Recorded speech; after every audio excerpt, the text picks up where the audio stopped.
शिव और विष्णु का महाप्रलयनकारी युद्ध। भगवान विष्णु ही इस सृष्टि के पालनहार हैं और भगवान शिव को सृष्टि के संहारक माना जाता है। ये दोनों ही सर्वशक्तिमान हैं और माना जाता है कि दोनों ही एक दूसरे के परम भक्त हैं। लेकिन क्या आपने कभी सुना है कि भगवान विष्णु और भगवान शिव के बीच भी कभी भयंकर युद्ध हुआ था? बहुत ही कम लोगों को ये पता है कि इन दोनों के बीच भी युद्ध हुआ था। तो फिर यही युद्ध कितने दिनों तक चला? इस युद्ध का इस सृष्टि पर क्या प्रभाव पड़ा? इस युद्ध में कौन विजयी हुआ? जो भी चैनल पे नए हो वो चैनल को जरूर सब्सक्राइब करें। भगवान शिव आपके माता पिता को लंबी उम्र देंगे। ये काल चक्र है, इस काल चक्र में मैं आप सबका अभिनंदन करता हूँ। आज हम भगवान विष्णु और भगवान शिव के बीच होने वाले महाप्रलयनकारी युद्ध की कथा सुनेंगे। एक दिन माता लक्ष्मी अपने पिता समुद्र देव से मिलने आई, तब उन्होंने देखा कि उनके पिता काफी चिंतित प्रतीत हो रहे हैं। उन्होंने उनसे उनकी चिंता का कारण पूछा। तब समुद्र देव ने कहा, है पुत्री, मैं तुम्हारे लिए अति प्रसन्न हूँ कि तुम्हारा विवाह श्री हरि विष्णु के साथ हुआ है, लेकिन तुम्हारी 5 बहनें सुवेशा, सुकेशी, समिशी, सुमित्रा और वेदा भी मन ही मन विष्णु देव को अपना पति मान चुकी हैं और उनको पाने के लिए कठोर तपस्या कर रही हैं। ये बात सुनकर माता लक्ष्मी भी अत्यंत चिंतित हो गईं और वैकुंठ धाम वापस आ गईं। वापस आकर माता लक्ष्मी ने भगवान विष्णु से कहा, है प्राणनाथ, आज मुझे विश्वास दिला दीजिए कि आपके संपूर्ण हृदय में केवल मेरा स्थान है। भगवान विष्णु ने कहा, देवी, आप इस सत्य से अनभिज्ञ नहीं है कि मेरे हृदय के आधे भाग में केवल महादेव हैं। मैं ये कैसे कह दूं कि मेरे संपूर्ण हृदय में आप हैं?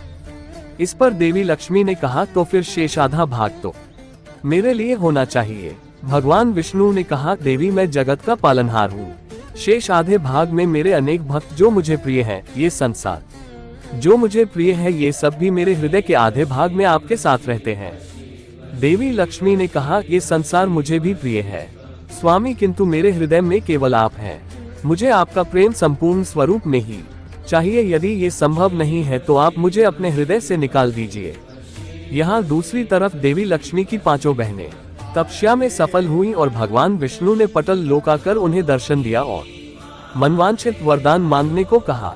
तब उन 5 बहनों ने यह मांगा कि भगवान, आप हम 5 बहनों के पति बन जाएं और अपनी सारी स्मृतियों को और इस संसार को भूलकर उनके साथ ही पाताल लोक में वास करें। भगवान विष्णु ने उन्हें तथस्तु कहा और उनके साथ ही पाताल लोक में वास करने लगे।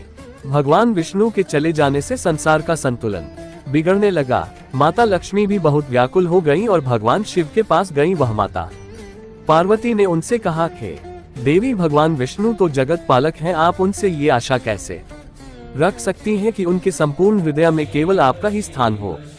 मेरे पति महादेव के हृदय में भी भगवान विष्णु हैं और उनके समस्त भक्तों के साथ मैं भी हूँ और मैं इस बात से खुश हूँ कि उनके हृदय में मेरा एक विशेष स्थान है। ये बात सुनकर देवी लक्ष्मी को अपनी भूल का एहसास हुआ। भगवान शिव ये देखकर अत्यंत दुखी हुए। सृष्टि के संतुलन को पुनः स्थापित करने का और भगवान विष्णु को पाताल से वापस लाने का निश्चय किया। उन्होंने वृषभ अवतार लेकर पाताल लोक पर आक्रमण कर दिया। उन्हें देखकर भगवान विष्णु अत्यंत क्रोधित हुए और महादेव के सामने आ गए और उन दोनों के बीच युद्ध प्रारंभ हो गया। भगवान विष्णु ने महादेव पर अनोखों अस्त्रों से प्रहार करना आरंभ कर दिया। महादेव भी अपने वृषभ स्वरूप में उनके सभी प्रहारों को विफल करते गए। दोनों ही सर्वशक्तिमान थे, अतः युद्ध बिल्कुल बराबरी का चल रहा था। ये युद्ध अनेकों वर्षों तक चलता रहा। किसी को भी इस युद्ध की समाप्ति का उपाय समझ नहीं आ रहा था। भगवान विष्णु का क्रोध इतना बढ़ गया कि उन्होंने अपने नारायण अस्त्र से महादेव के ऊपर प्रहार कर दिया और महादेव ने उन पर पशुपतस्थ से प्रहार कर दिया। इस कारण दोनों ही एक दूसरे के अस्त्रों में बांध गए। ये सब देखकर गणेश जी माता लक्ष्मी की उन 5 बहनों के पास गए और बोले, भगवान विष्णु और भगवान शिव दोनों ही एक दूसरे के अस्त्रों में बंध गए हैं। यदि भगवान विष्णु की स्मृति वापस नहीं आई तो ये दोनों अनंत काल तक ऐसे ही बंधे रहेंगे और इस समस्त सृष्टि का सर्वनाश हो जाएगा।